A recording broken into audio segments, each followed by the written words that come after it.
கர்த்தருடைய நாமத்துக்கு மகிமையுண்டாதாக. இந்த ஆசிரியர் அருமையான இந்த வழியில் வேதத்தில் ஒரு பகுதியில் வாசிக்க போகிறேன். பரிசுத்த லூக்கா எழுதின சுவிசேஷம் 13வது அதிகாரம் 10 முதல் 17 வரை வாசிக்கிறேன். லூக்கா 13:10 முதல். ஒரு ஓய்வு நாளில் அவர் ஜெப ஆலயத்தில் போதகம் பண்ணி கொண்டிருந்தார். அப்பொழுது 18 வருஷமாய் பலவீனப்படுத்தும் ஆவியை கொண்ட ஒரு ஸ்திரீ அங்கே இருந்தாள். அவள் எவ்வளவும் நிமிரக்கூடாத கூனியாய் இருந்தாள். இயேசு அவளை கண்டு தம்மிடத்தில் அழைத்து, ஸ்திரீயே, உன் பலவீனத்தினின்று விடுதலையாக்கப்பட்டாய் என்று சொல்லி அவள் மேல் தமது கைகளை வைத்தார். உடனே அவள் நிமிர்ந்து தேவனை மகிமைப்படுத்தினாள். இயேசு ஓய்வு நாளிலே சுஸ்தமாக்கினபடியால் ஜெப ஆலய தலைவன் கோபமடைந்து ஜனங்களை நோக்கி, வேலை இருக்கிறதுக்கு 6 நாள் உண்டே, அந்த நாட்களிலே நீங்கள் வந்து சுஸ்தமாக்கி கொள்ளுங்கள், ஓய்வு நாளிலே அப்படி செய்யலாகாது என்றான். கர்த்தர் அவனுக்கு பிரதியுத்தரமாக, மாயக்காரனே, உங்களில் எவனும் ஓய்வு நாளில் தன் இறுதியாவது தன் கழியாவது புழுவத்திலிருந்து அழுத்தி கொண்டு போய் அதற்கு தண்ணீர் காட்டுகிறது இல்லையா? இதோ சாத்தான் 18 வருஷமாய் கட்டியிருந்த ஆபிரகாமின் குமார்த்தியாகிய இவளை ஓய்வு நாளில் இந்த கட்டிலிருந்து அவிழ்த்து விட வேண்டியதில்லையா என்றார். அவர் அப்படி சொன்னபோது அவரை விரோதித்திருந்த அனைவரும் வெட்கப்பட்டார்கள். ஜனங்கள் எல்லாரும் அவரால் செய்யப்பட்ட சகல மகிமையான செயல்களை குறித்து சந்தோஷப்பட்டார். ஜெபம் செய்வோம். சர்வ வியாபியாய் இருக்கிற கர்த்தராகிய இயேசு கிறிஸ்துவே, இந்த காலத்தின் செய்தியாய் வெளிப்பட்டவரே, அகாவலமுள்ள வெளிச்சமாய் இருக்கிறவரே, இதோ இந்த வேளையிலே நம்மளை தாழ்த்தி ஸ்தோத்திரிக்கிறோம். வாசிக்கப்பட்ட தேவனுடைய ஜீவனுள்ள வார்த்தைகளுக்காக நன்றி செலுத்துகிறோம். ஆண்டவரே, இதோ இந்த வார்த்தையை நாம் தியானிக்கிற வேளையிலே தேவரீர் எங்களுக்கு அனுப்பியிருக்கிற அருமையான தீர்க்கதரிசி எவ்வளவு குறித்து பேசின காரியங்களை நாங்கள் தியானிக்கிற வேளையில் சர்வ வியாபியாகிய கர்த்தராகிய இயேசு கிறிஸ்துவே கேட்கிற ஒவ்வொருவரோடு கூட இடைபடும்படியா, ஆண்டவரே, அவளை ஆசீர்வதிக்கும்படியா, அவளோட வார்த்தையை எப்போதும் ஆசீர்வதிப்பதனால ஒவ்வொருவரும் ஆசீர்வதிக்கும்படியா செப்புறோம். புக்குகளை திறந்து தீர்க்கதரிசி மூலமாக எங்களிடத்தில் பேசிய ஆட்டுக்குட்டியானதாமே எங்கள் மத்தியிலே அபிரதமாய் அசைவாட முடியாது, உடைய நாமத்திற்கே மகிமை எடுத்துக்கொள்ள முடியாது. தாழ்மையோடு ஸ்தோத்திரத்தோடு செப்புகிறோம். வாசிக்கப்பட்ட இந்த பகுதியில் நான் பார்க்குறோம், இயேசு அங்கே சொன்னார்,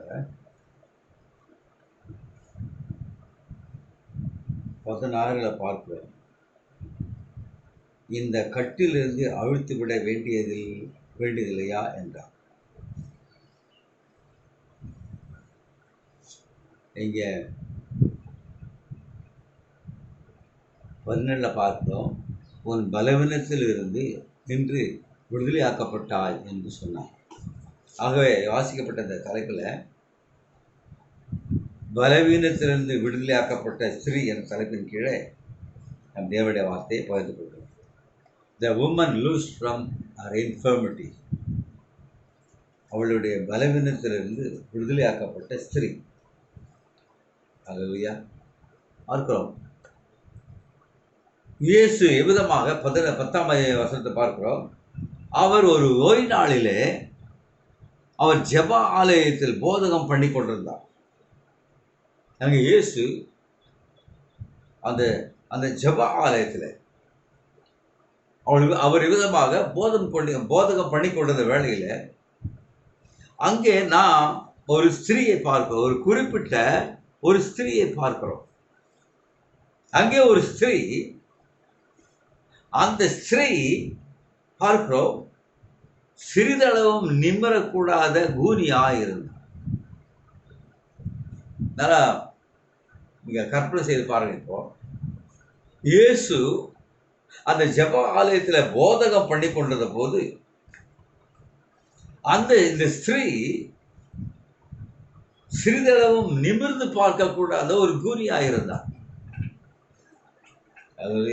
அவளால் நிமிர்ந்து பார்க்க முடியாது. அது ஒரு பொல்லாத ஆவியினாலே அவள் பிடிக்கப்பட்டிருந்தாள். இந்த பலவீனம் அவளை 1 வருஷமோ 2 வருஷமோ 3 வருஷமோ இல்லை, வேதத்தில் வாசிக்கிறோம் 18 வருஷங்களாய் அவள் நிமிர்ந்து பார்க்கக்கூடாத கூனியா இருந்தாள்.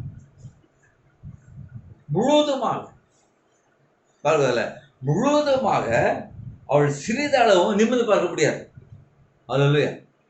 அது பலவீனம். அவளிடத்தில் இருந்த பலவீனம், அவளிடத்தில் இருந்த இயலாமை, ஒன்றும் செய்ய முடியாத ஒரு நிலைமை, அவள் நிமிர்ந்து பார்க்க முடியாததுக்கு எந்த வித சக்தியும் இல்லை. அவள் 18 வருஷங்களாய் நான் பார்த்துருக்கோம். பூர் போடுறவங்களை பார்க்கும் பொழுது பார்த்துருக்கேன், அநேகர் பார்த்துருக்கலாம். அவர்களால் நிமிர்ந்து பார்க்க முடியாது, தரையை தான் கொஞ்சம் பார்த்துருக்கான். ஆகவே இந்த ஸ்திரீ அவள் பலவீனமாய் தன்னால் ஒன்றும் செய்ய முடியாத ஒரு நிலையில, இயலாமையில், எந்தவித சக்தியும் இல்லாமல் அவள் நிமிர்ந்து பார்க்கக்கூடாத பூமியாயிரும். சொல்றாரு, God is not the author of sickness. நம்முடைய தேவன் வியாதிக்கு ஆக்கியோன் இல்லை. அதனால எந்த வியாதியும் நாம் தேவன் மேல போட முடியாது. You can't put it on my father. என்னுடைய பிதாவின் மேல நீங்கள் அந்த பழியை சுமத்த முடியாது. பிசாசுதான் ஒருவனுக்கு வியாதியை கொண்டு வருவன் பிசாசு, நிச்சயமாக. அதனால பார்க்கிறோம், யோபுக்கு எவ்விதமாக அந்த வியாதி வரும்படியால் தேவனால் அது உத்தரவிடப்பட்டிருந்ததோ, அதே போல இந்த ஸ்திரீயும் கூட நான் பார்க்கிறோம் 18 வருஷமா இருந்தா, ஆகவே தேவனால் அது அது அது உத்தரவிடப்பட்டிருந்தது. ஆகவே இந்த ஸ்திரீ அவருடைய குணாதிசயத்தை பாருங்க. இப்போ இந்த ஸ்திரீ 18 வருஷமாய் அந்த பலவீனத்தில் இருந்த போதிலும் ஜெப ஆலயத்திற்கு வருவதில் எந்தவித அதாவது அது தவறாமல் தேவ சமூகத்துக்கு வந்து அதுதான் பார்க்கிறோம். She came to the synagogue regularly. அவள் நிமிர்ந்து பார்க்கக்கூடாத கூனியா இருந்த போதிலும் அவள் தேவ சமூகத்துக்கு வருவதை நிறுத்தவில்லை. அவளுடைய பலவீனத்தை பார்க்கவில்லை, அவளுடைய இயலாமையை அவள் பார்க்கவில்லை, அவளுடைய சக்தியின்மையை அவள் பார்க்கல. அவள் நிமிர்ந்து பார்க்கக்கூடாத கூனியா இருந்த போதிலும் தேவ சமூகத்தை கனம் பண்ணின ஒரு ஸ்திரீ, தேவ சமூகத்துக்கு தவறாமல் வந்த ஒரு ஸ்திரீ. இல்லையா? எபிரேயர் 10:25 பார்க்கிறோம். எபிரேயர் 10:25.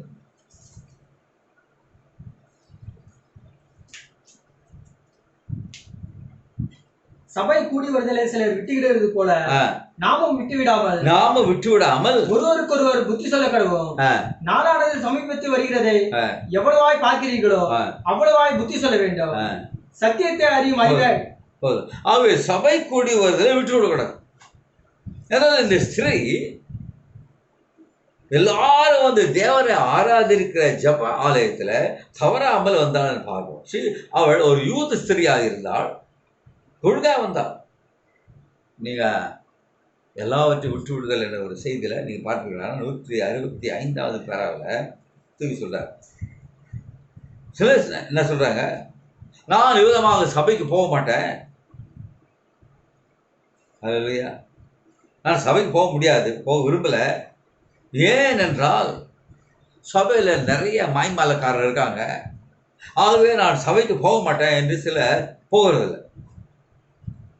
அப்போ சொல்ற why you are smaller than there. நீ அவளை மாய்மாலக்காரர்களை சொல்வாயானால் நீ அவர்களை விட கீழானவன். you are trying to hide behind them. நீ மாய்மாலக்காரன் என்று சொல்கிறாயே, அவள் பின்னாலே நீ மறைந்து கொள்ள விரும்புகிறாய். if you can get behind them, you are smaller than them. அப்படி என்றால் நீ அவர்கள் பின்னாலே மறந்து கொள்வாயானால் அவர்களை காட்டிலும் ரொம்ப சிறியவன். சபை கூடி வருதலை விடக்கூடாது. இதுல விதமாக அதே செய்தியில் சொல்ல நான் விதமாக ஒரு கட்டுரை படித்தேன். அங்கே ஒரு வயதான ஒரு மனுஷன், அவன் செவிடனாக இருந்தான், குருடனாக இருந்தான், ஊமையாக இருந்தான். அது இல்லையா?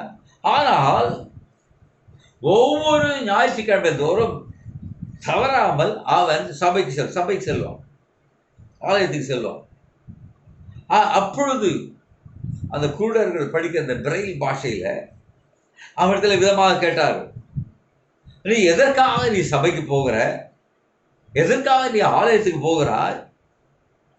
அல்லேலூயா. பிரசங்கி என்ன பிரசங்கம் பண்ணுகிறாரோ அதை உன்னால கேட்க முடியாது. அவர்கள் பாடுகிற பாடல்களில் ஒன்றையும் உன்னால கேட்க முடியாது. அப்படி என்றால் நீ ஏன் சபைக்கு போகிற? அப்பொழுது அவன் பதில் சொன்னான்,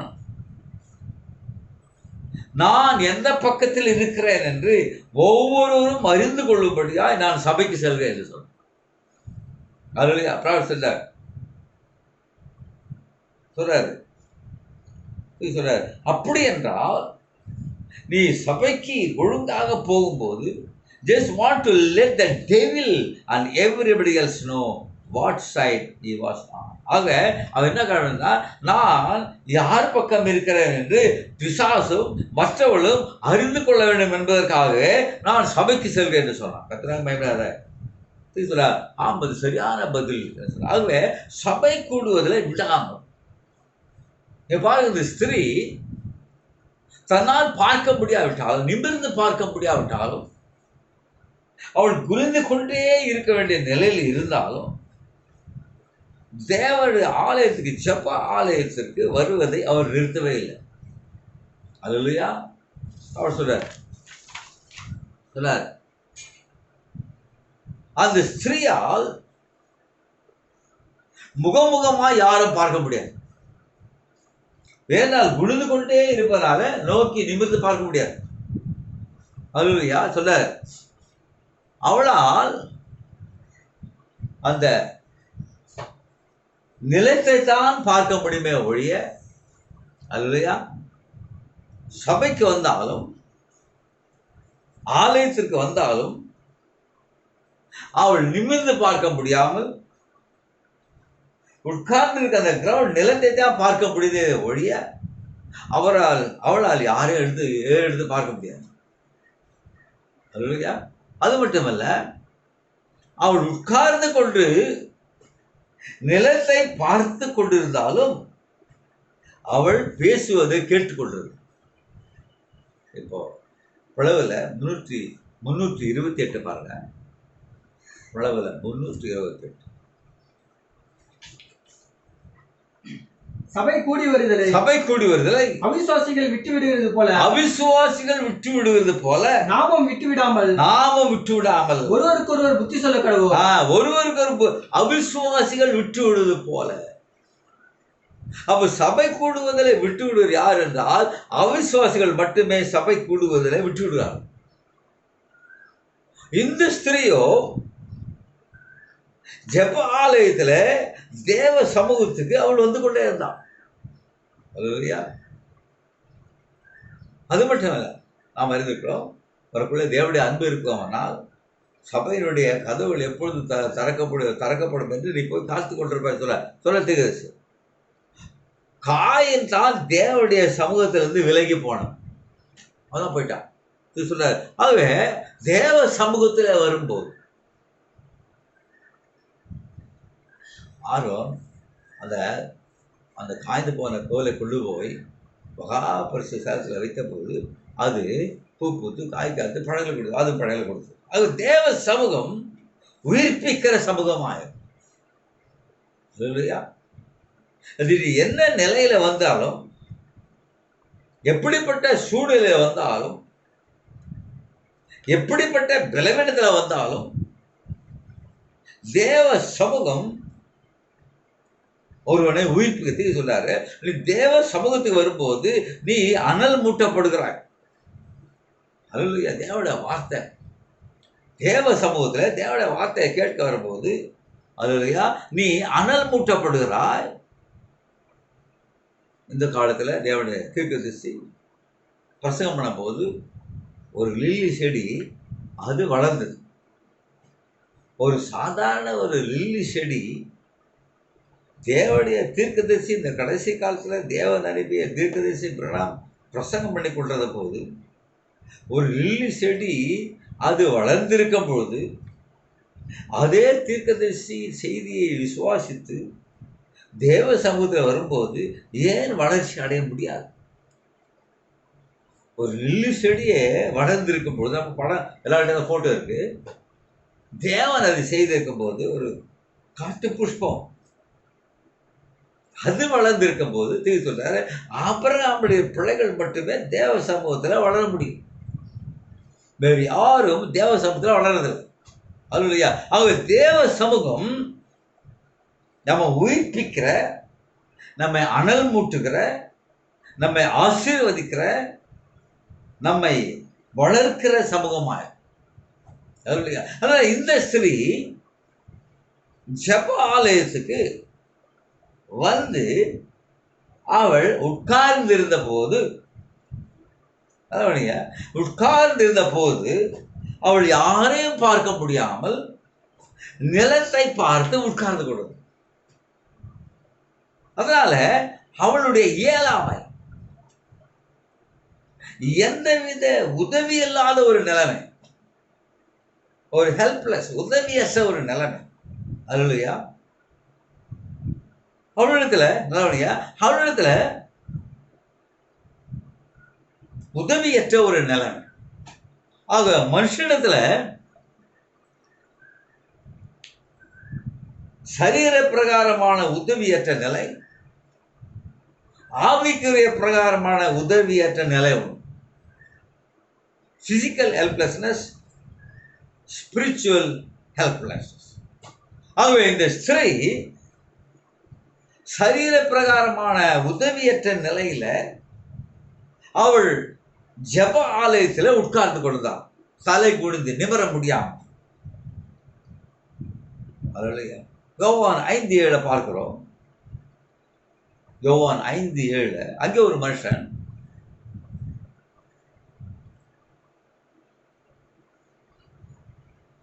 அதற்கு வியாதிஸ்தன், ஆண்டவரே, தண்ணீர் கலக்கப்படும் போது என்னை குளத்தில் கொண்டு போய் விடுகிறதுக்கு ஒருவரும் இல்லை. இங்க ஒரு உதவியற்ற ஒரு நிலைமை, யாரும் உதவி செய்ய முடியாது.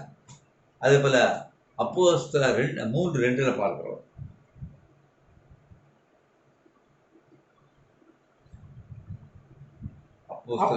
அப்பொழுது தன் தாயின் வயிற்றிலிருந்து சப்பானியாய் பிறந்த ஒரு மனுஷனை, தன் தாயின் வயிற்றில் சப்பானியாய் பிறந்த ஒரு மனுஷன் சுமந்து கொண்டு வந்தார்கள். தேவாலயத்திலே பிரவேசிக்கிறவர்களுக்கு போதும். இங்க பாருங்க, அவருடைய உதவியற்ற நிலைமை, பிசிக்கல் ஹெல்ப்லெஸ்னஸ். சப்பானி அவர் உதவி யாரும் இல்லை. இந்த பெதஸ்தா குளத்துல கொண்டு போய்விட யாரும் இல்லை. இங்க அப்போஸ்தலர் நண்பர்கள் 3 பார்க்கும் பொழுது அங்கே ஒரு பிறவி சப்பானி, உதவி இல்லாத நிலைமை, அது பிசிக்கல் ஹெல்ப்லெஸ்னஸ். இப்போ ஆவிக்குரிய உதவி இல்லாத நிலைமை. யோவான் 6:44.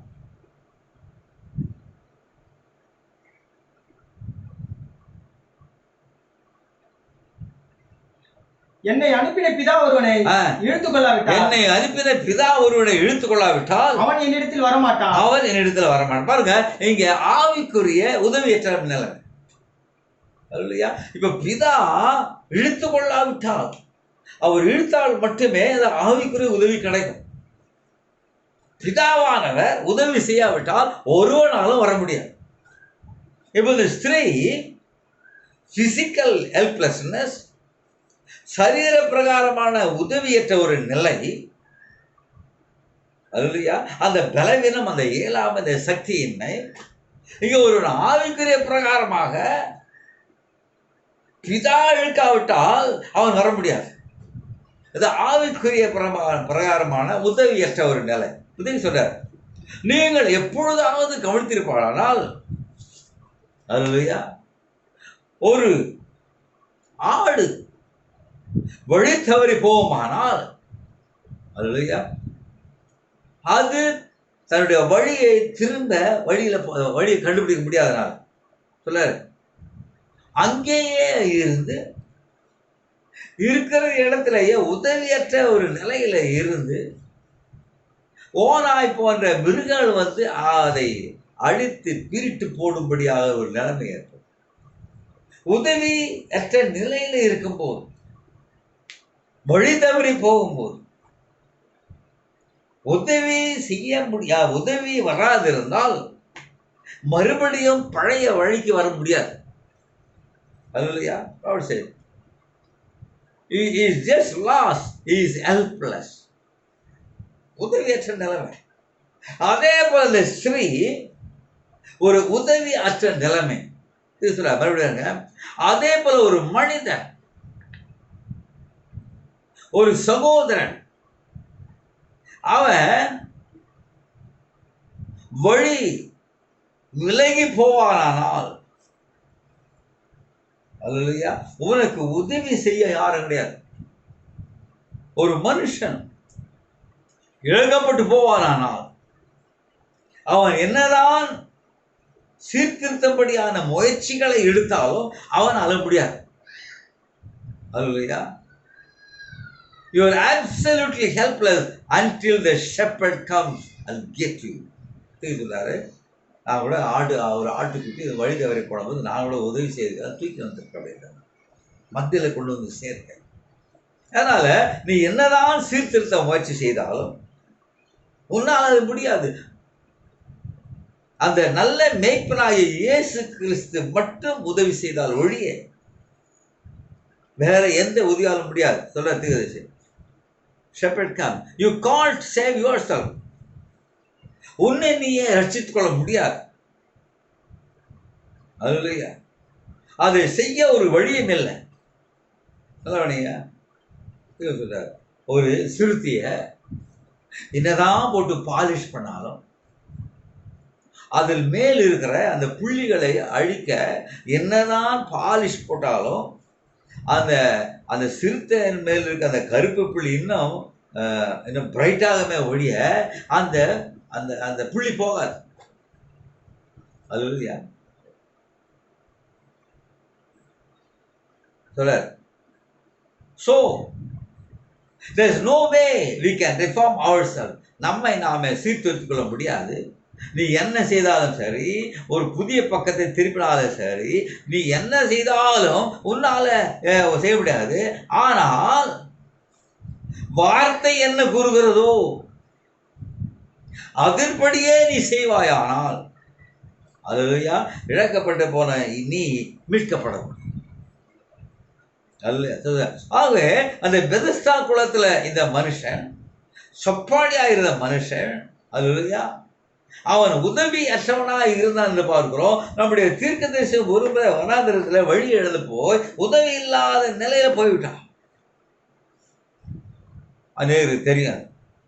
இவ்விதமாக இந்த வனாந்திரத்தை சுற்றி சுற்றி நடந்து டெத் வாக், மரண நடைய நடந்து அவர் வழியை விலகி போன நேரத்தில் உதவி, அவர் தேவன் நமக்கு அடைக்கலம் பலனும் ஆபத்து காலத்தில் அனுகூலமான துணையும் என்ற வார்த்தையுடைய அவர் தேவன் அவரை வெளியே கொண்டு வந்தார். ஆகவே உதவியற்ற ஒரு நிலையில இந்த ஸ்திரீ இருந்தாள் என்று பார்க்கிறோம். நல்லவனி. ஏனென்றால் வேதம் சொல்லுகிறது, மனுஷனுக்கு எல்லாம் ஒரு லிமிட். அல்லேலூயா. ஒரு மனிதனுக்கு ஹியூமன் லிமிட்டேஷன், ஒரு அளவுதான் உண்டு. எல்லாவற்றையும் அவனால் செய்ய முடியாது. மத்தேயு 8:3.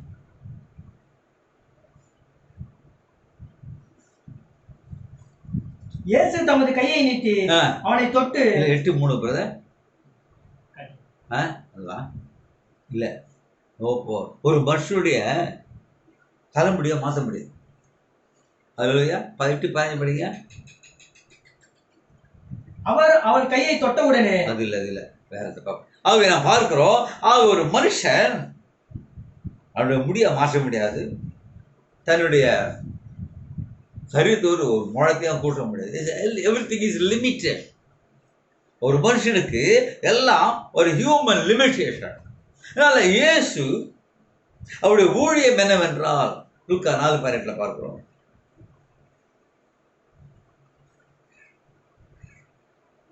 லூக்கா 4.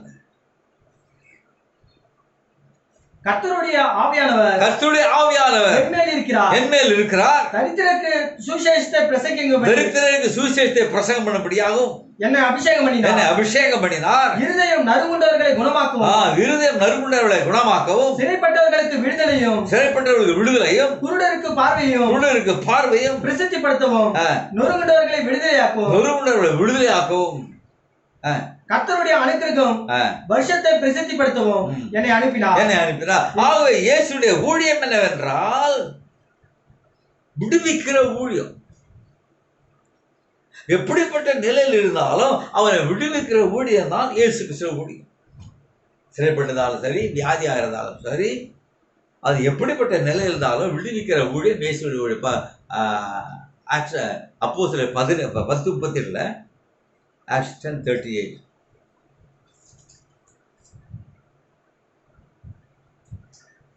நசரேயனாகிய இயேசுவை தேவன் பரிசுத்த ஆவியினாலும் வல்லமையினாலும் அபிஷேகம் பண்ணி தேவன் அவரோடவே கூட இருந்தபடினாலே அவர் நன்மை செய்கிறவராயும் பிசாசின் வல்லமையில் அகப்பட்ட யாவரையும் குணமாக்குகிறவரையும் சுற்றித் திரிந்தார். பிசாசில் வல்லமையில் அகப்பட்டிருக்கிற யாவரையும் குணமாக்க. இப்ப பார்க்கிறோம், இப்ப இயேசு இந்த ஜெபஆலயத்தில் இருந்த போது இங்க ஒரு ஸ்திரீயை பார்க்கிறோம். அவள் சிறிதளவும் நிமிரக்கூடாத கூனியா இருந்தா, இப்ப இயேசு இங்க இருக்கிறார், சுகப்படுத்துகிறார். நலவணிப்பா. அல்லேலூயா. இப்போது இயேசு 13 லூக்கா 13:12 முதல் பாகம்.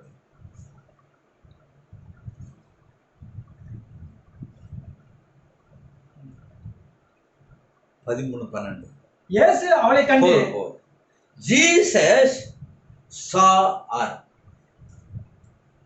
Hallelujah. இயேசு அவளை கண்டு உட்கார்ந்திருக்கா. நிமிர்ந்து பார்க்க கூடாத கூனியாய் உட்கார்ந்து கொண்டிருக்கா. பட் ஜீசஸ் வேதம் சொல்றது saw her. இயேசு அவளை கண்டு. இயேசு நாத்தானியேலை கண்டு. இயேசு ஜகேயுவை கண்டு. அது நல்லவனைங்க. இப்போ இந்த ஸ்திரீ இயேசுவை முகமுகமாக பார்க்க முடியல. இப்ப இயேசு என்று போதகம் பண்ணி கொண்டிருக்கிறார். இந்த ஸ்திரீயால் இயேசுவை முகமுகமாக சந்திக்க முடியல. அல்லேலூயா. இயேசுவை, அந்த மனுஷகுமாரனை இந்த ஸ்திரீ முகமுகமாக பார்க்க முடியல. அவள் என்ன செய்தால், இப்படிதான் கொடுத்து கொண்டே இருக்கிறான். உட்கார்ந்து கொண்டு சரையை பார்த்து கொண்டிருக்கிறான். அவரை பார்க்கல. அந்த மனுஷகுமாரனை அவள் பார்க்கவில்லை. இயேசு என்ன போதித்துக் கொண்டிருந்தாரோ அதை அவள் கேட்டுக் கொண்டிருந்தாள். அந்த ஜெப ஆலயத்துல எவ்வளவு பேர் உட்கார்ந்துருப்பாங்க. எவ்வளவு மட்டும் தனியா உட்கார்ந்துருக்க. ஜெப ஆலயத்துல அநேக மக்கள் உட்கார்ந்து கொண்டிருந்த போதிலும் அநேகர் வியாதியாய் வந்து உட்கார்ந்து இருப்பாங்க. அல்லேலூயா.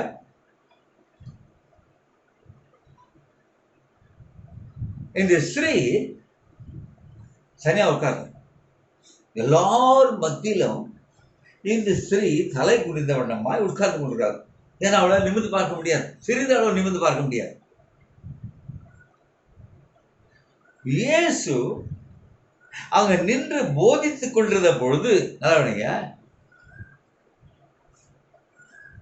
Jesus saw her. அவ்வளவு ஜனங்கள் இருந்த போதிலும், அந்த ஜபாலயத்துல அவ்வளவு ஜனங்கள் இருந்த போதிலும் இயேசு அவளை கண்டு. இந்த சா என்ற வார்த்தை, கண்டார், இயேசு அவளை கண்டு. ஆங்கிலத்தில் ஜீசஸ் சா, இயேசு அவளை கண்டார். அவ்வளவு ஜனங்களுக்கு இருந்த, ஏன்னா இயேசு எங்க இருக்காரு, அங்க கூட்டம் நிறைய. அந்த கூட்டத்தின் மத்தியில இயேசு அவளை கண்டு. இப்போ இந்த கிரேக்க பாஷையில சா என்ற அந்த வார்த்தையில, கிரேக்க பாஷை தனியா உச்சரிக்க முடியல, EIDON என்ற என்று கிரேக்க பதம் EIDON. இப்போ இந்த EIDON அதனுடைய அர்த்தம் என்னவென்றால், இந்த சா கண்டார் என்ற வார்த்தை எதை சுட்டி காட்டுகிறது என்றால், சும்மா அப்படி பார்க்கறது இல்லை. மரத்தை பார்க்குறோம், எதோ பார்க்குறோம், இயேசு எல்லாம் பார்க்குறாரு. ஆனா இயேசு கண்டார் என்ற வார்த்தை கிரேக்க பதத்துல நாம் சாதாரணமாக பார்க்கிற பார்வை இல்லை. அந்த பார்வை டு see, பார்க்க, implying not the mere act of looking. கிரேக்க பதத்துக்கு அர்த்தம் சும்மா பார்க்கிறோமே அது அல்ல இது, but the actual perception of the object. அல்லேலூயா. அந்த குறிப்பிட்ட ஒரு பொருளை பார்க்கிறது தான் அது. அந்த EIDON என்ற கிரேக்க பதத்துக்கு அர்த்தம் என்னவென்றால், நாம் சாதாரணமாக பார்க்கிறோமே, இங்க பார்த்தோம், மரத்தை பார்த்தோம், பஸ்ஸை பார்த்தோம், டிராக்டரை பார்த்தோம், ட்ரெயினை பார்த்தோம், அது அல்ல. இல்லை இந்த சகோதரியை பார்த்தோம், இந்த அதல்ல. இதோட அர்த்தம் என்றால் ஒரு குறிப்பிட்ட பொருளை கவனமாக பார்ப்போம். அல்லேலூயா. இப்போ நம்ம பிரசங்கம் பண்ணும்போது எல்லாம் உட்காந்துருக்காங்க, பிரசங்கம் பண்ணும்போது எல்லாரையும் பார்க்குறோம். இப்போ இயேசு பிரசங்கம் பண்ணிருக்கும் போது அவர் இந்த ஸ்திரீயை மட்டும் குறிப்பாக பார்த்தார், எல்லாரையும் பார்த்தார். அந்த கிரேக்க பதத்துக்கு என்ன விஷயம் என்றால், but the actual perception of the object, அந்த குறிப்பிட்ட பொருளை அவர் மிகவும் கருத்துடனே அது பார்க்கிறார். அல்லேலூயா. அதனால இயேசு அவளை பார்த்த பார்வை வித்தியாசமான பார்வை. எல்லாரையும் பார்க்குற மாதிரி பார்வை இல்லை, சாதாரண பார்க்குற மாதிரி இல்லை. இந்த ஸ்திரீயை இயேசு பார்த்த போது கிரேக்க பதத்துல it was a different look. அவளை பார்த்த போது அவள் வித்தியாசமா பார்த்த, ஒரு குறிப்பாக பார்த்தார். அது இல்லையா, இயேசு பார்த்தார், அங்கதான் வித்தியாசம். நான் பார்க்கறதில்லை, இயேசு பார்ப்பது. அல்லேலூயா. அவ எப்பொழுது கண்டார்? உலகம் தோன்றுக்கு முன்பாகவே உன்னை பார்த்தார். முதலாம் முத்திரையில 51 பாருங்க. முதலாம் முத்திரை 59. இங்கே மத்தியஸ்த ஊழியத்தை செய்து கொண்டிருந்த ஆட்டுக்குட்டியானவருக்கு யார் யாருடைய பெயர் உலக தோற்றத்துக்கு முன் எழுதப்பட்டுள்ளது என்பது தெரியும். உலகம் தோன்றுக்கு முன்பாக யார் யாருடைய பெயர்கள் எழுதப்பட்டிருக்கிறது என்பது ஆட்டுக்குட்டியானவருக்கு தெரியும். அப்பெயர் கொண்டவர்கள் உலகத்தில் தோன்றும் வரை அவர் மத்தியஸ்த ஊழியத்தில் ஈடுபட்டிருக்க வேண்டும். அவர் மத்தியஸ்த ஊழியத்தில் ஈடுபட்டிருக்க வேண்டும். புரிகிறதா? அது சரி. தேவன் எவர்களை நித்திய ஜீவனுக்கென்று நியமித்தாரோ, தேவன் எவர்களை நித்திய ஜீவனுக்கென்று நியமித்தாரோ அவர்களுக்காக அவர் மரிக்க வந்தார். பாருங்கள், அவர் அவர்களை தம் முன்னறிதலினாலே கண்டார். He saw them. இயேசு அந்த ஸ்திரீயை கண்டார். அதே போல உலகத்தோருக்கு முன்பாக அடிக்கப்பட்ட ஆட்டுக்குட்டியாருடைய ஜீவ புஸ்தகத்துல யாருடைய பெயர்கள் உண்டோ he saw them. இயேசு பார்த்த பார்வையில அந்த வித்தியாசம். மற்ற ஜனங்கள் சபை ஜெபாலயத்தில் உட்கார்ந்து கொண்டிருந்த போதிலும் இயேசு சிறிதளவு நிமிரக்கூடாத அந்த கூனியை பார்த்த விதத்துல ஒரு வித்தியாசம். சாதாரணமா பார்க்கல. மற்ற ஜனங்களை பார்த்தது போல இயேசு அவளை பார்க்கல. இயேசு அவளை பாருங்க குறிப்பாக பார்த்தார். இங்க பார்க்கிறோம், உலகத்தோருக்கு அடிக்கப்பட்ட ஆட்டுக்குட்டியார் ஜீவ புஸ்தகத்துல யார் யாரை முன்குறித்தாரோ, யார் யாரை தேர்ந்தெடுத்தாரோ, யார் யாரை முன்னறிந்தாரோ அவர்களை இயேசு கண்டார். அல்லேலூயா. கண்டாரா இல்லையா? நம்ம கண்டார். அதான் வித்தியாசம். படி. அது அவருடைய சுய சித்தம் அல்ல. அவருடைய சுய சித்தம் அல்ல. யாரும் கெட்டு போவது தேவனுடைய சித்தம் அல்ல. யாரும் கெட்டு போவது தேவனுடைய சித்தம் அல்ல. ஆனால் யார் கெட்டு போவார்கள், யார் கெட்டு போவார்கள், யார் கெட்டு போவதில்லை என்பதை அவர் முன்னறிந்திருந்தார். ஆகையால் உலகத்தில் தோன்றாத ஒருவரின் பெயர் அதில் இருந்தாலும் கூட அதில் ஏன் அவர் பார்த்து விட்டார். பூலோகத்துல அவன் தோன்றவில்லை என்றாலும் இயேசு அவனை கண்டார். அந்த மனிதன் தோன்றி ரட்சிக்கப்படும் வரை கிறிஸ்து மத்தியஸ்த ஊழியத்தில் நிலைத்திருக்க வேண்டும். அப்புறம் சொல்றது intercessor to take care of that name. யாருடைய பெயரை உலகத்தோருக்கு முன்பாக அடிக்கப்பட்ட ஆட்டுக்குட்டியார் ஜீவ புஸ்தகத்தில் எழுதி இருந்தாரோ அவர்களை கண்ட இயேசு அந்த அவருடைய பெயரை காத்துக்கொண்டார். அவருடைய பெயர் to take care of that name. அந்த பெயரை குறித்து அக்கறை கொண்டவராய் பாருங்க. அப்படியானால் இந்த ஸ்திரீ இயேசு அவளை கண்ட போது எவ்விதமாக கண்டார்? மற்றவர்களை பார்ப்பது போல அவளை காணாமல் அவள் யார் என்பதை அறிந்தவளாய். அல்லேலூயா. அவள் யார் என்பதை அறிந்தவளா?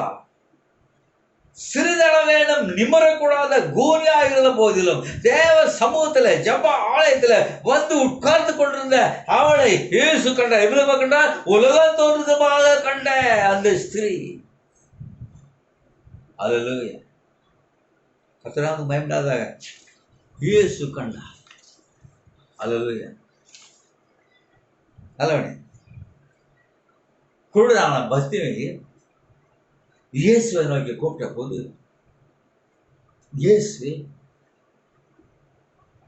அவனை வரவழைத்தார். குருடான பக்தியை, இயேசுவே தாவீதின் குமாரனே எனக்கு இறங்கும் என்று அதிகமாய் சத்தமிட்ட பொழுது இயேசு அவனை அழைத்தார். 13:12 லூக்கா 13:12 அடுத்தது படிங்க. கண்டு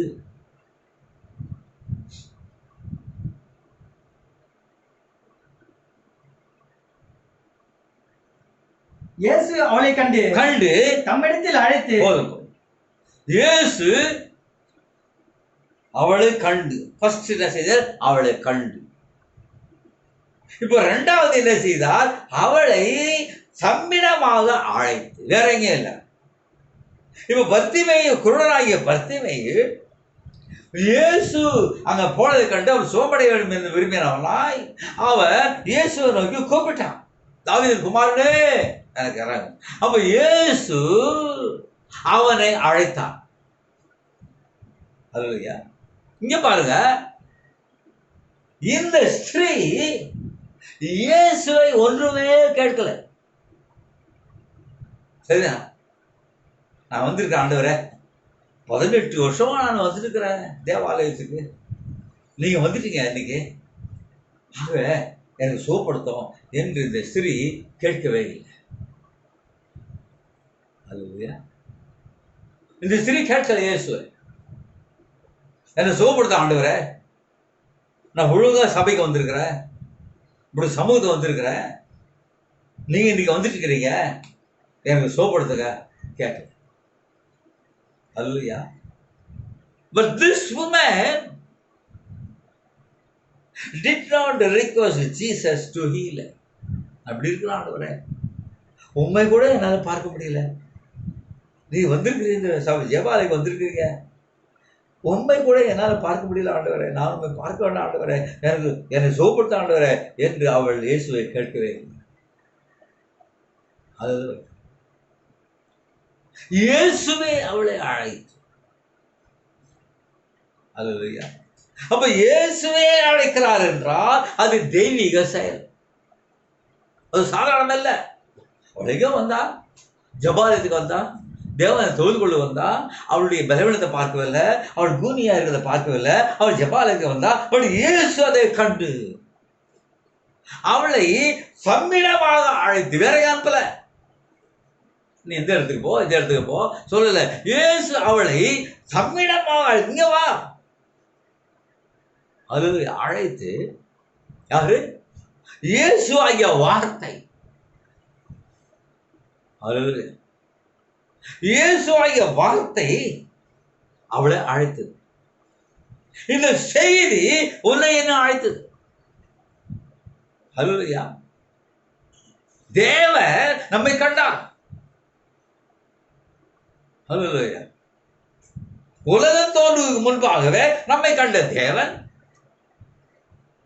நம்முடைய பாவ நிலைமையை பார்க்காமல், அல்லேலூயா, தேவன் நம்மை கண்ட விதத்துல,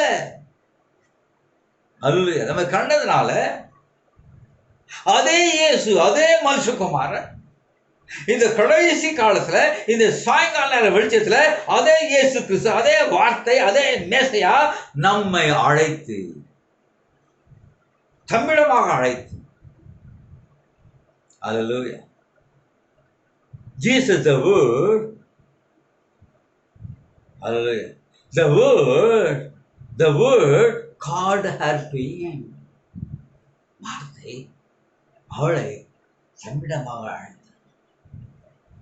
அதே போல அதே இயேசு, அதே மனுஷகுமாரன் இன்றைக்கு வார்த்தையா வந்திருக்கிற அவர், இந்த மணி நேரத்தில் செய்தியா வந்திருக்கிற அவர், அதே மனுஷகுமாரன் நம்மை அழைத்து, தமிழமாக அழைத்தார். அழைத்து இந்த செய்தியை வேற எங்க அனுப்பல, நம்ம இங்க போ அங்க போல, அவரிடமாக அழைத்து. அல்லேலூயா.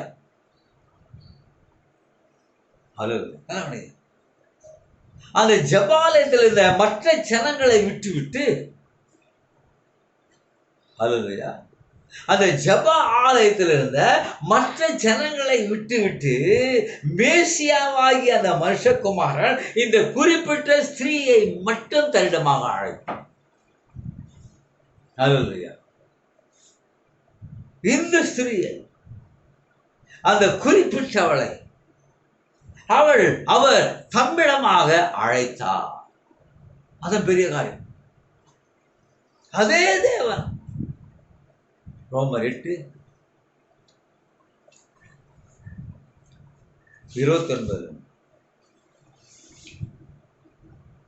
ரோமர் 8:29. நம்முடைய குமாரன் அநேக சகோதரர்களுக்குள்ளே முதற் பேரவனாய் இருக்கும் பொருட்டு, தேவன் எவர்களை முன்னறிந்தாரோ, தேவன் எவர்களை பார்த்து 59வது பேராவல, தேவன் எவர்களை முன்னறிந்தாரோ அவர்களை தமது குமாரனுடைய சாயலுக்கு ஒப்பாயிருப்பதற்கு முன்குறித்திருக்கிறார். எவர்களை முன்குறித்தாரோ அவர்களை அழைத்தும் இருக்கிறார். பாருங்க, இயேசு அவளை கண்டு அவளை அழைத்தார் தமிழமாக. இப்பொழுது நம்முடைய ஒரே குமாரனுடைய சாயலாக இருக்கும்படியாய் எவர்களை முன்குறித்தாரோ அவர்களை அவர் அழைத்துட்டார். அல்லேலூயா. எவர்களை அழைத்தாரோ அவர்களை நீதிமான்களாய் இருக்கிறார். நீதிமான்களாக்கியும் இருக்கிறார். எவர்களை நீதிமான்களாக்கினாரோ அவர்களை மகிமைப்படுத்தி ஏற்கனவே செய்தார். 59வது பேரில் பார்த்தோம். அவர் ஏற்கனவே யாருடைய பெயர்கள் உலகத்தோடு முன்பாக அடிக்கப்பட்ட ஆட்டுகள் ஜீவபுத்திரத்தில் இருக்கிறதோ அவர்களை கண்ட இயேசு. ஹல்லேலூயா. யாரு முன்குறித்தாரோ முன்னறிந்தாரோ அவளை கண்ட இயேசு அவளை took care of that name. அந்த பேரை அப்படியே சக்கரையா காத்து. ஹல்லேலூயா. அப்படியே இந்த ஸ்திரீ நல்லவடிங்க. இப்ப இயேசு அழைத்த போது 13:12 தொடர்ந்து படிங்க. லூக்கா 11:12.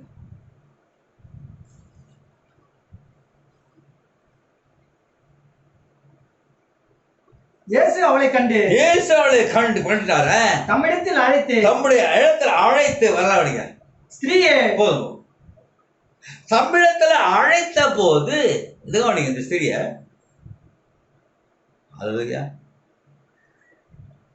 அழைத்த போது அந்த ஸ்திரீ அந்த அழைப்பை ஏற்றுக்கொண்டார். இதுதான் இருக்கு. அந்த அழைப்பை அந்த ஸ்திரீ ஏற்றுக்கொண்டார். இயேசு அழைத்த போது, அந்த மனுஷகுமாரன் அழைத்த போது, அந்த மேசியா அழைத்த போது, சிறிதளவு நிமிர்ந்து பார்க்க முடியாத அந்த கூனி அந்த அழைப்பை ஏற்றுக்கொண்டாள். இங்கதான் நிறைய பேர் விட்டுறாங்க. இயேசு சத்தத்தை கேட்கிறாங்க. அவள் இயேசு சத்தத்தை கேட்டாள். அவரை பார்க்க முடியல. அவளுடைய பலவீனம் அவளை பார்க்க முடியல. அவரை பார்க்க முடியல. ஆனால் அவர் அவளை அழைத்த போது she immediately accepted that invitation. அந்த அழைப்பை உடனே ஏற்றுக்கொண்டாள். ஹல்லேலூயா. ஏனென்றால் அப்போஸ்தலர் 2:38-39 பேதுரு அவர்களை நோக்கி நீங்கள் மனம் திரும்பி ஒவ்வொருவரும் பாவம் மன்னிப்புக்கென்று இயேசு கிறிஸ்துவின் நாமத்தினாலே ஞானஸ்நானம் பெற்றுக் கொள்ளுங்கள். அப்பொழுது பரிசுத்த ஆவியின் வரத்தை பெறுவீர்கள். வாக்குத்தத்தமானது உங்களுக்கும் உங்கள் பிள்ளைகளுக்கும் நம்முடைய தேவனாகிய கர்த்தர் வரவழைக்கும் தூரத்தில் உள்ள யாரை வரவழைக்கிறாரோ அவருக்கு அந்த வாக்குத்தத்தம். அப்ப இயேசு அழைத்த போது அது பெரிய தெய்வீக காரியம். இயேசு எல்லாரையும் விட்டுட்டு அந்த ஜபாலயத்துல எல்லாம் வந்திருக்காங்க. இயேசு வந்துட்டாருன்னா அவர் பெரிய அவருடைய கீர்த்தி எங்க பிரசமா இருக்குது. அவங்க எல்லாரும் வந்துட்டாங்க. இயேசு வந்துட்டார். இப்ப இந்த ஸ்திரீ வந்த போது அவ எல்லாம் ஆவலாய் வந்து உட்கார்ந்து இருக்காங்க. ஆனால் அவரோ அவளை அழைத்து அல்லேலூயா குறிப்பிட்ட ஒரு நபரை அழைத்து அல்லேலூயா குறிப்பிட்ட ஒரு நபரை அழைத்து அப்படி என்றால் பெந்தெகோஸ்தே நாளிலே அது அழைப்பு. பேதுரு பேச பரிசால் நம்முடைய தேவனாகிய கர்த்தரால் வரவழைக்கப்பட அழைக்கப்பட யாவருக்கு அது வாக்குது, யாவருக்கு அது பரிசுத்தாய். ஹல்லேலூயா. She accepted the call and came to Jesus. அவள் அந்த அழைப்பை ஏற்று இயேசு அழைத்துட்டார். ஹல்லேலூயா. யாரும் பார்க்கக்கூடாது கூனி. பட் இயேசுவின் கண்கள் அவளை கண்டது. ஹல்லேலூயா. நாம் ஒரு காலத்துல பாவத்தில் இருந்தோம், அக்கிரமத்தில் இருந்தோம், எல்லாவற்றிலும் இருந்தோம். பட் ஜீசஸ் அவருடைய கண்கள் நம்மை கண்டது. அவருடைய அன்பான கண்கள் நம்மை கண்டது. நம்முடைய ஜீவிதத்தை ஒருவேளை ஐயோ என் ஜீவி உலகம் போயிடுச்சு என்ற நிலையில அவருடைய கண்கள் கண்டது. யாரும் உதவி செய்ய முடியாத நேரத்துல அவருடைய கண்கள் நம்மை கண்டு இயேசு அவளை கண்டது மட்டுமல்ல, அவளை அழைத்தார். எல்லாரும் விட்டுட்டார். எல்லாம் காத்திருக்காங்க. இன்னைக்கு நிறைய பேர் இயேசு வரப்போறா என்று எல்லாரும் சாப்பிடுறதுக்கு சொல்றாங்க. இயேசு வரப்போறா. ஆனால் அவர்களை விட்டு தேவன் நம்மை அழைத்தார். தேவன் நம்மை கண்டு அழைத்தார். கவனிங்க.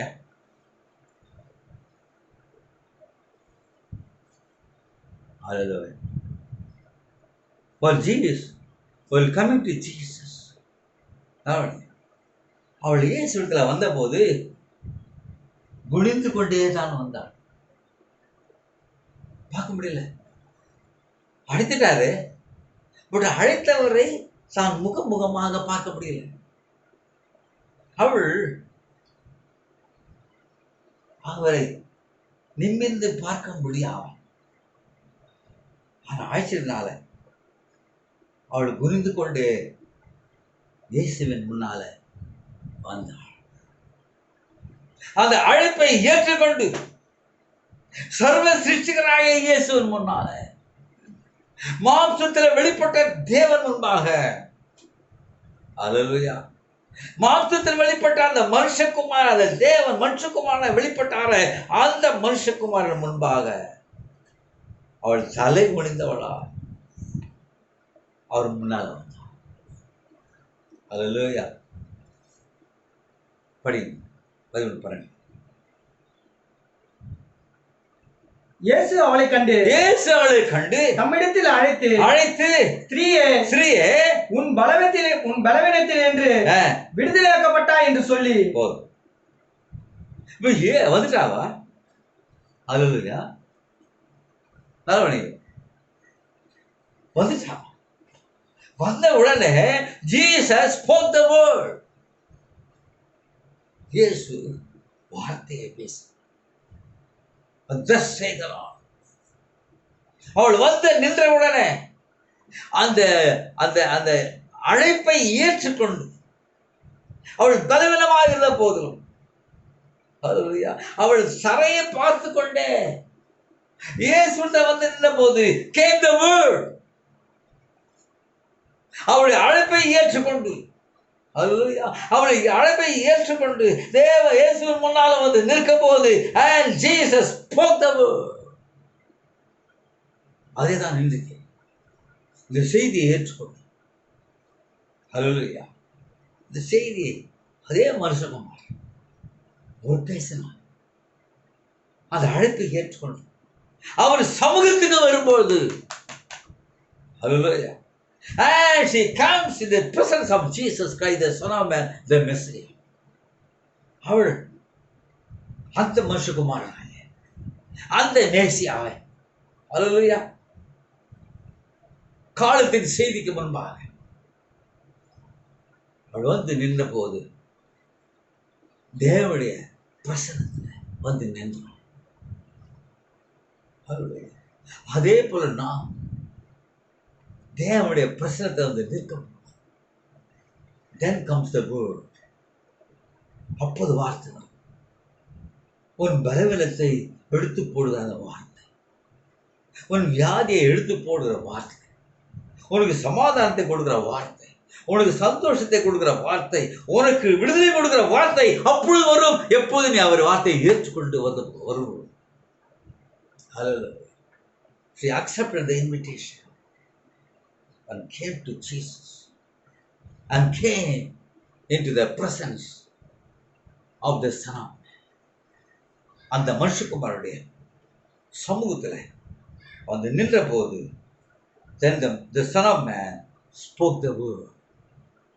வார்த்தையை பேசி அப்படி இயேசு அவளை கண்டு தம்மிடத்தில் அழைத்து ஸ்திரீயே உன் பலவீனத்திலிருந்து விடுதலையாக்கப்பட்டாய். You are loosed from an infirmity. ஆங்கிலத்தில் பார்த்தீங்களா, you are loosed, நீ கட்டவிழ்க்கப்பட்டாய். ஸ்திரீயே, உடம்பா பலவீனமாக இருந்தது எனக்கு தெரியும். அல்லேலூயா. அதனால என் அழைப்பை ஏற்றுக்கொள். நீ என்னிடத்துல வந்தது அப்படி சொல்லிருக்கலாம். நான் எங்கே வர முடியும், இவ்வளோ ஜனங்க இருக்குது, இவ்வளோ ஜனங்களை பற்றில நான் எப்படி கூனியாக இருக்கலாம், எப்படி நான் வர முடியும் என்று சொல்லலை. நான் எப்படி வர முடியும், இவ்வளோ ஜனம் இருக்கிறேன், தள்ளிக்கொண்டு கூட வர முடியாத, அவ்வளோ கூனியாக இருக்கிறேன் என்று சொல்லியிருக்கப்பட்ட. But she accepted the invitation and came to Jesus. Then came the word. வார்த்தை வந்து ஸ்திரீயே, உன் பலவீனத்திலிருந்து நீ கஷ்டவிழ்க்கப்பட்டாய் என்று வந்து அவள் மேல் கரத்தை வைத்தார். இயேசு அவளை கண்டு தம்மிடத்தில் அழைத்து ஸ்திரீயே உன் பலவீனத்திலிருந்து விடுதலையாக்கப்பட்டா என்று சொல்லி அவள் மேல் தமது கைகளை வைத்தா போதும். நல்லவனிங்க, அவள் மீது அவர் தம்முடைய கைகளை வைத்தார். That means Jesus touched her. கவனிங்க, அவருடைய ஊழியத்துல பெரும்பாடுள்ள ஸ்திரீ என்ன தீர்மானம் பண்ணிதான், நான் எப்படியாவது இயேசுவின் வஸ்திரத்தை தொட்டால் போதும், நான் சுஸ்தம். அவள் சொன்ன, நான் 12 வருஷமாக இவ்வளவு பெரும்பாடுள்ள ஸ்திரீ, எல்லா டாக்டரையும் பார்த்துட்டேன், எல்லா தன்னுடைய ஆசையெல்லாம் சொல்ல பண்ணிட்டா, வேற வழியே இல்லை, இயேசு வருகிறாள். இயேசு வருகிறாள் கேள்விப்பட்டு அவள் என்ன தீர்மானித்தாள், நான் எப்படியாவது அவளுடைய வஸ்திரத்தில் ஓரத்தை தொட்டால் போதும், நான் சோமாயிட்டேன். மார்க்கு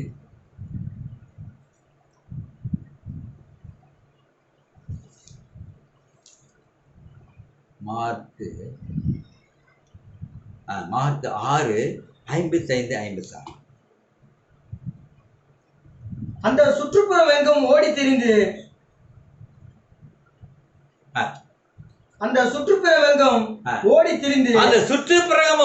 திரிந்து பிணியாளிகளை படுக்கைகளில் கிடத்தி அவர் வந்திருக்கிறார் என்று கேள்விப்பட்ட இயேசு வந்திருக்கார் கேள்விப்பட்டு இடங்களிலெல்லாம் சுமந்து கொண்டு வந்தார்கள். நல்ல பாருங்க, இடங்களிலெல்லாம் சுமந்து கொண்டு வந்தார்கள்.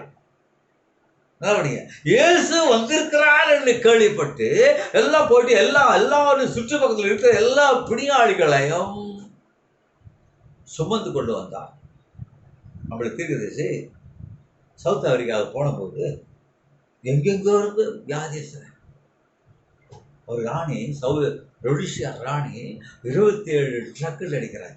27 ட்ரக்கு நிறையா வியாதிஸ்தரை சுமந்து தோல் மேல போட்டு பாருங்க.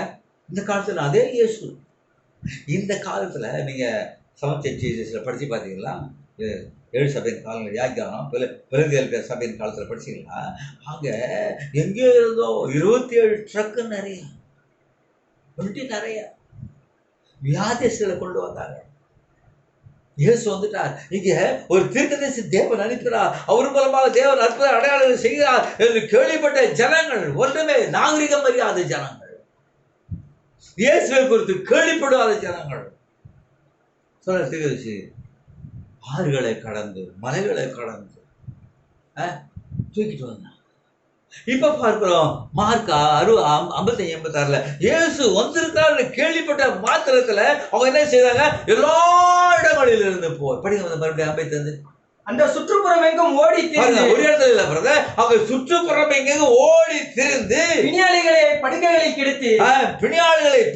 கடத்தி அவர் வந்திருக்கிறார் என்று கேள்விப்பட்ட இடங்களை எல்லாம் சுமந்து கொண்டு வந்தார்கள். பாருங்க, எல்லா இடங்களும் போய் எங்க இருக்கார் இயேசு, எங்க இருக்கார் இயேசு என்று எல்லா வியாதியை சுமந்து கொண்டு வந்து அல்லாமலும் அவர் பிரவேசித்த கிராமங்கள், பட்டணங்கள், நாடுகள் எவைகளோ அவைகளின் சந்தை வழிகளே வியாதிஸ்தரை வைத்து, அந்த சந்தையில வியாதிகளை வைத்து அவருடைய வஸ்திரத்தின் ஓரத்தையாகிலும் அவர்கள் தொடும்படி உத்தரவாக வேண்டும் என்று. இப்போ நீங்க எல்லாம் கூப்பிட்டு வந்துட்டாங்க, எல்லா வியாதியையும் கூப்பிட்டு வந்து இயேசுவை பார்த்து, ஐயா நாங்க உங்களுடைய வஸ்திரத்தை நாங்க தொடர்றதுக்கு உத்தரவு,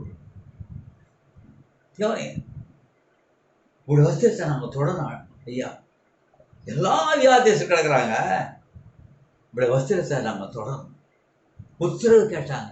அப்புறம் மத்தேயு 14:35-36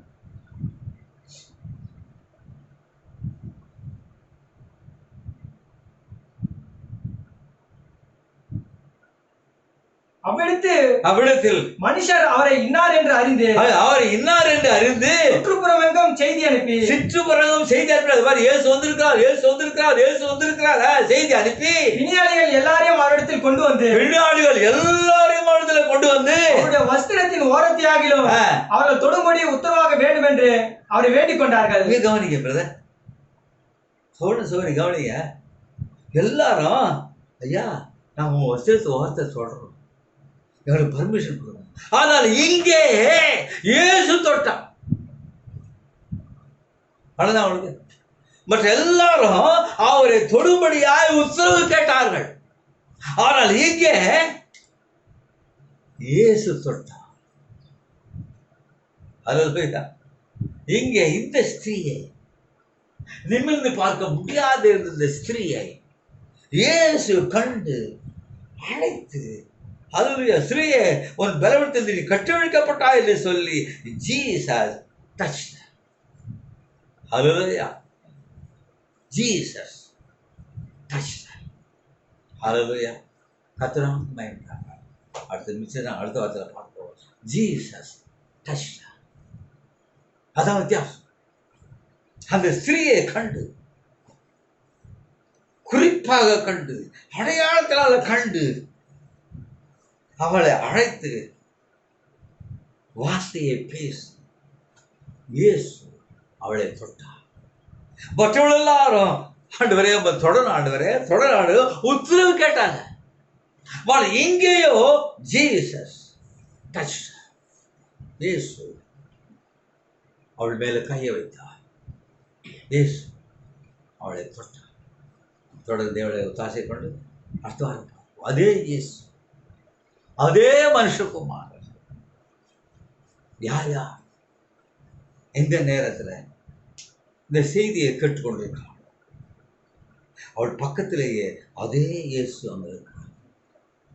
அதே மனுஷகுமார், நேற்று இன்னும் மாறாது இருக்கிற அந்த மனுஷகுமார் இயேசு, வார்த்தை, மேசியா. யார் யார் இந்த செய்தியை கேட்டுக்கொண்டிருக்கிறார், அவள் பக்கத்திலே நின்று கொண்டிருக்கிறார். சொல்றார், இப்போது இயேசு உங்கள் ஒவ்வொரு அருகிலையும் சேம் சலாம். அல்லேலூயா. அழைத்த தேவன், அல்லேலூயா. நம்மை கண்ட தேவன், நம்மை அழைத்த தேவன், நம்ம இடத்துல வந்த போது வார்த்தையை பேசுகிற தேவன் இயேசு. அதே போல உங்களையும் தொட நீங்கள் விசுவாசிக்கணும். நீங்கள் விசுவாசிப்படாத அந்த இயேசு 2000 வருஷங்களுக்கு முன்பாக அந்த ஜெப ஆலயத்தில் இருந்து சற்று நிமிர்ந்து பார்க்கக்கூடாத அந்த ஸ்திரியை கண்டாங்க.